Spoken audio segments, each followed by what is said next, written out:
The Duchess of Sussex has paid tribute to New Zealand women in a speech overnight in Wellington. Meghan and Harry have attended a reception marking the 125th anniversary of New Zealand becoming the first country in the world to allow all women to vote. So bravo, New Zealand, for championing this right 125 years ago for the women who well deserve to have an active voice and an acknowledged vote, and for all of the people that this effort has paved the way for globally. We all deeply thank you. The couple also met with New Zealand Prime Minister Jacinda Ardern.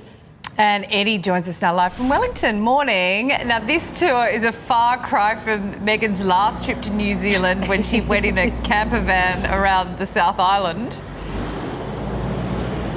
Yes, good morning, Sam and Nat from windy Wellington. Have a look at those pictures from last night, mixing with dignitaries, rubbing shoulders with Prime Minister Jacinda Ardern, who I might add Meghan actually sent a personal note to, a handwritten letter to, after the birth of her daughter, giving a speech there about women's suffrage, celebrating 125 years here in New Zealand. And then look at these photos, which is the camper vanning trip that Meghan took to the New Zealand South Island back in 2012. Now, the reason we have these photos is because she wrote about it on her lifestyle blog, The Tig. Of course, she had to shut down that blog after the relationship with Harry went public. But it was camper vanning, it was Ugg boots, so it was very low key, very, very different to the busy 3-day itinerary they have here in New Zealand this time, the final leg of their royal tour. But she described the country back then as magical.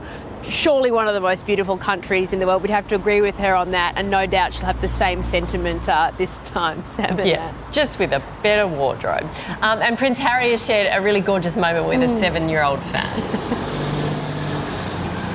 There are huge crowds yesterday. Nat turned out to the War Memorial to meet the royal couple, including a little redhead, also called Harry, and here is a little bit of their interactions.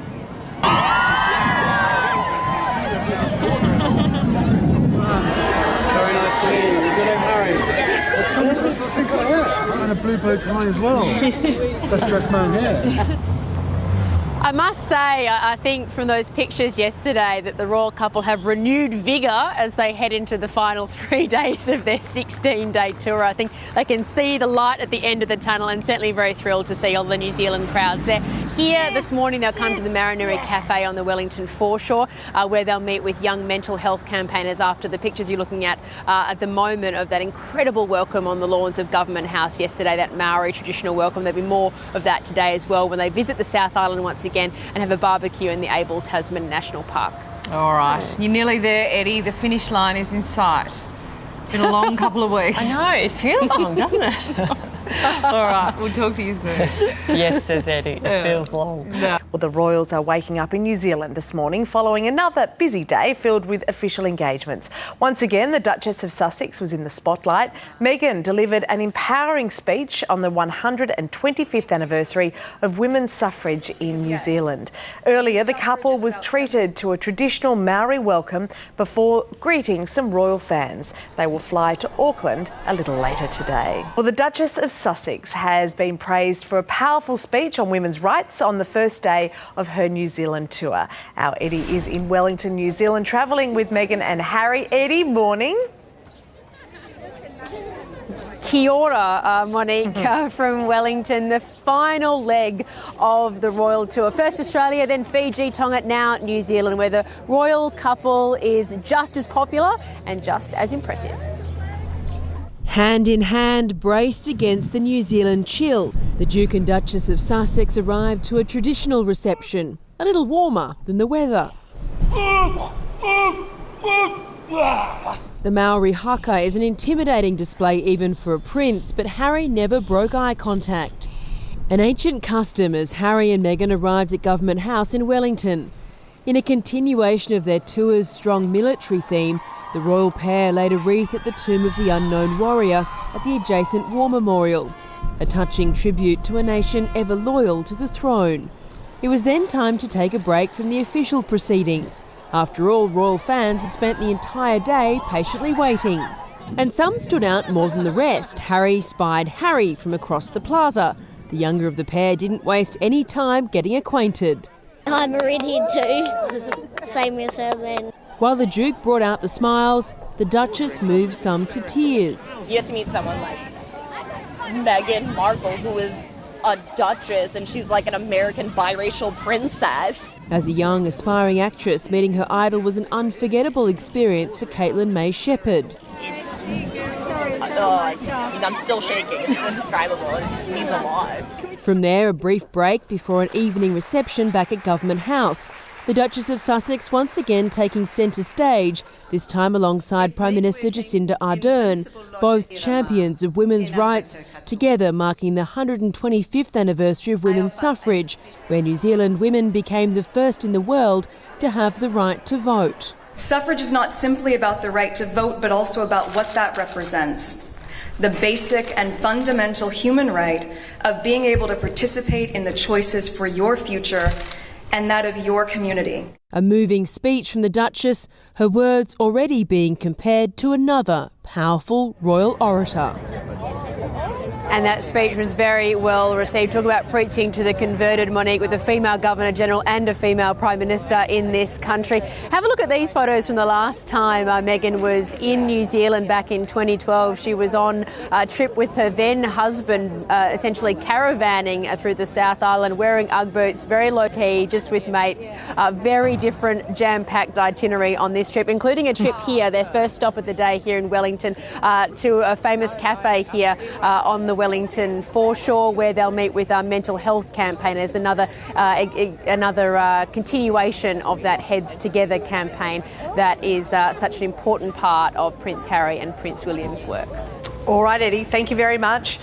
Wow, what a difference a couple of years makes. She could still replicate that shot if she put her Uggies on. Yeah, all right, the first one. Yeah. Or looking wistfully out the window at the beach. Which There's a whole other way on. to see New Zealand, though, isn't it? Talk about one extreme to the other. To be fair, she, even back in the backpacking days, she still had a fair bit of gear, didn't she? Yeah, I was going to say. Well pointed out, Sam. And the Duchess of Sussex has paid tribute to New Zealand women in a speech overnight in Wellington. Meghan and Harry have attended a reception marking the 125th anniversary of New Zealand becoming the first country in the world to allow all women to vote. So bravo, New Zealand, for championing this right 125 years ago for the women who well deserve to have an active voice and an acknowledged vote, and for all of the people that this effort has paved the way for globally. We all deeply thank you. The couple also met with New Zealand Prime Minister Jacinda Ardern. The Sun's royal correspondent Emily Andrews joins me now from Wellington. Morning to you. So Meghan and Harry haven't had much downtime since arriving in New Zealand. How's this leg of the tour gone down so far? It has been amazing here in New Zealand. The couple have had a right royal welcome to windy Wellington. I mean, the crowds in Australia were amazing, but New Zealand seems to be wanting to keep their end up, because the crowds at Wellington yesterday were very vocal, very enthusiastic about seeing Harry and Meghan. And even here at a cafe on the outside of Wellington, still a lot of people early in the morning wanting to see them. And of course, everyone is comparing it to her last trip and putting that photo, that old photo of her in the Ugg boots side by side. Yes, very different, isn't it? We've got the Duchess of Sussex in her designer wardrobe looking amazing and $1 million. And of course, this isn't the first time that Meghan has been to New Zealand. The first time was in, I think, Christmas, New Year 2011-2012, when she came on a delayed honeymoon with her then husband, Trevor Engelson. She posted pictures on her now defunct blog, The Tig, and also her Instagram, because of course she was a prolific social media user. And there was her in her Ugg boots, her skinny jeans, in her Panama hat, in shorts, kicking back with a glass of some delicious New Zealand Pinot Noir. And very different scenes here, obviously, with her now, new husband, Harry, and a member of the royal family. It is amazing to think that just 12 months ago, she was an actress on Suits in Toronto, and now she's the newest member of the British royal family, wowing the crowds down here in Wellington. Yes, different husband and a title. And a different wardrobe. And there you are, a different woman. Thank you very much, Emily. Appreciate it. The Duchess of Sussex has delivered a moving speech in New Zealand following a very busy day in Wellington, filled with events deeply rooted in tradition and local custom. Eddie is in Wellington, New Zealand, travelling with Meghan and Harry. Eddie, good morning. Good morning to you, Monique, and excellent timing from you, because as we wait at the Maranui Cafe where they're due this morning, you can see the Duke and Duchess's motorcade is just coming down the road, and all of the crowds here gathered in Wellington. They've received such a warm reception here, arriving late yesterday on the plane with all of those Invictus athletes, meeting Prime Minister Jacinda Ardern there at the airport, and then a function last night at Government House. But this is their first engagement of the day. They'll meet inside with mental health campaigners. Lots of young people have gathered there, about 40 or so. He'll take them through some of the initiatives here in New Zealand for mental health. Obviously a cause very close to Prince Harry's heart, Prince William's too, with the Heads Together initiative. And this is the start of a very busy 3-day tour that takes them both to Auckland and then on to Rotorua on Wednesday before their 16-day tour of Australia, Fiji, Tonga and New Zealand wrap up. You can see there a quick wave from Prince Harry through the window, and what will be no doubt a highlight of their trip, like we saw with that initiative down at Bondi where they met with Australian mental health campaigners. They will take their time inside away from the cameras, so they're expected to spend about 40 to 50 minutes inside, and again cameras probably won't be allowed in for the entire time, because it gives the royal couple, as you can see there, a chance to really connect with people on what is often quite a delicate issue.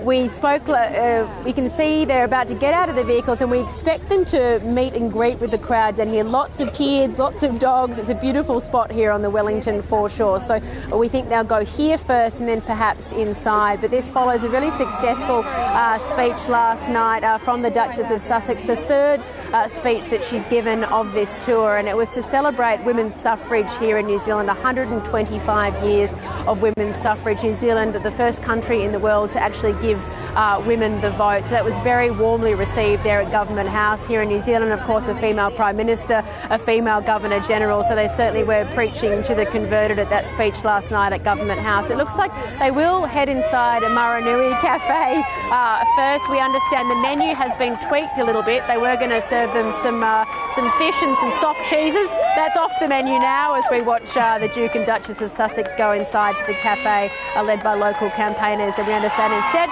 they'll enjoy a famous orange and date scone. Monique, some exclusive details there about the menu that they're likely to enjoy.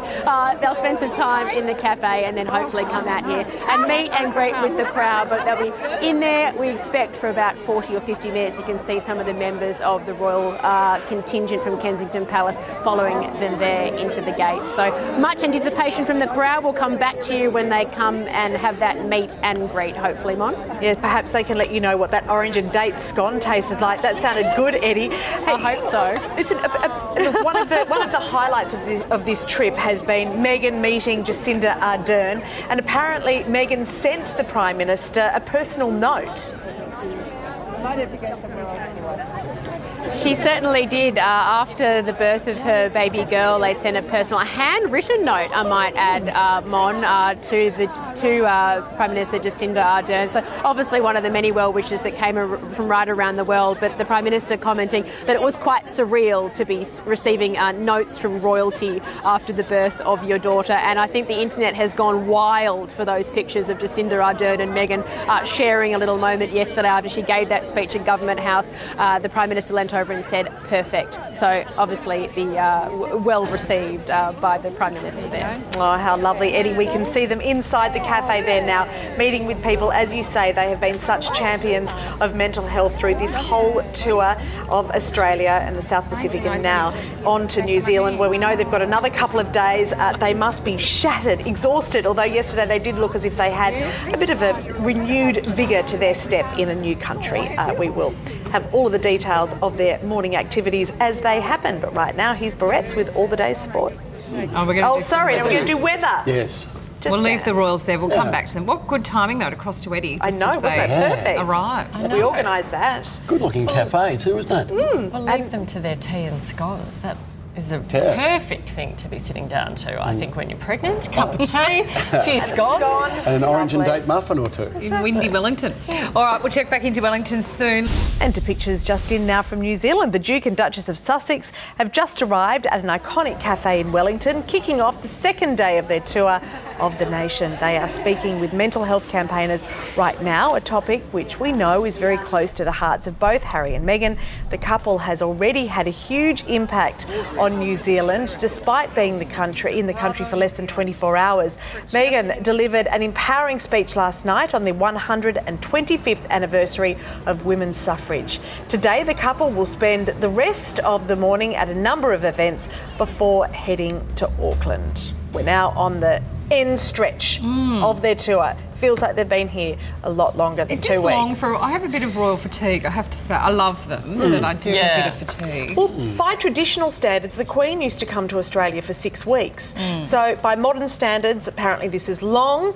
You know, by old standards, it's nothing. We have shorter attention spans now. Yes, and more Instagram to look at. Yeah. It's too much. More 24-hour coverage. Yes. And Meghan's run out of outfits. Not quite. I'm now. sure This is a new one. Going. She'll make a quick trip to the shops and push on. Oh no, you can't buy anything on the way, Brett. It's got to be pre-planned 14 months in advance. She'll duck into Country Road Wellington. Yeah. Yes. Grab something. All right, let's... Well, Harry and Meghan have a full day of commitments in New Zealand today, and we'll be bringing you all of their movements live.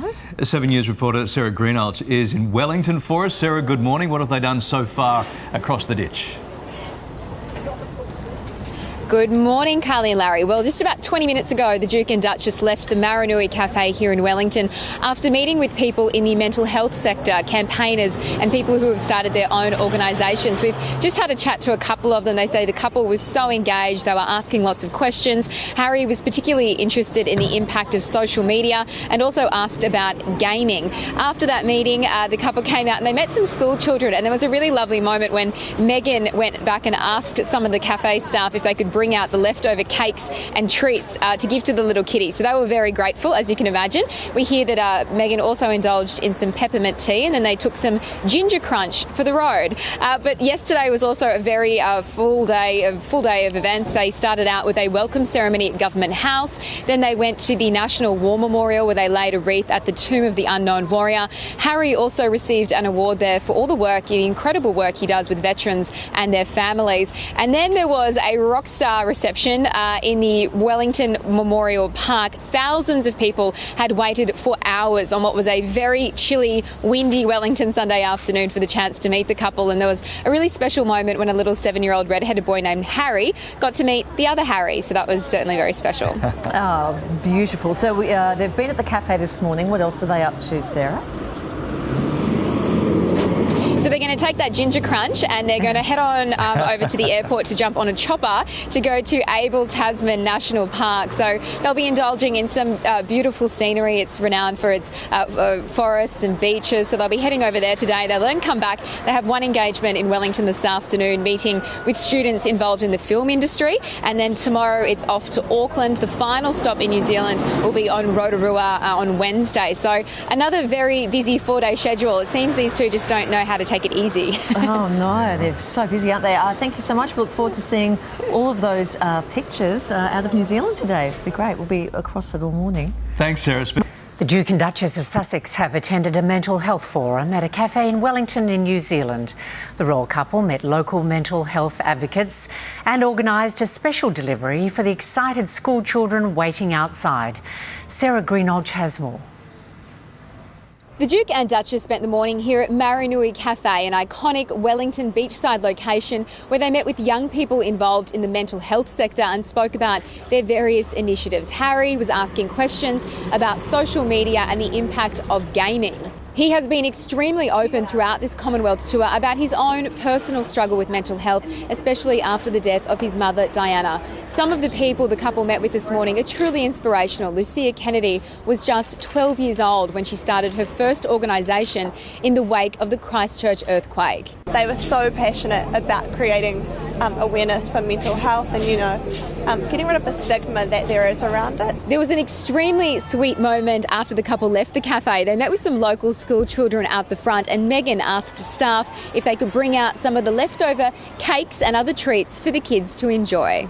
Megan asked if they could bring the rest of them down because they still had like 2 plates full. From here, it was straight into a helicopter. Harry and Meghan headed over to Abel Tasman National Park. The area is renowned for its golden beaches, its forests, its beautiful New Zealand scenery. There, they are discussing conservation projects. They'll also be having a barbecue lunch with some local school children. The couple has one final engagement in Wellington this evening before heading off to Auckland.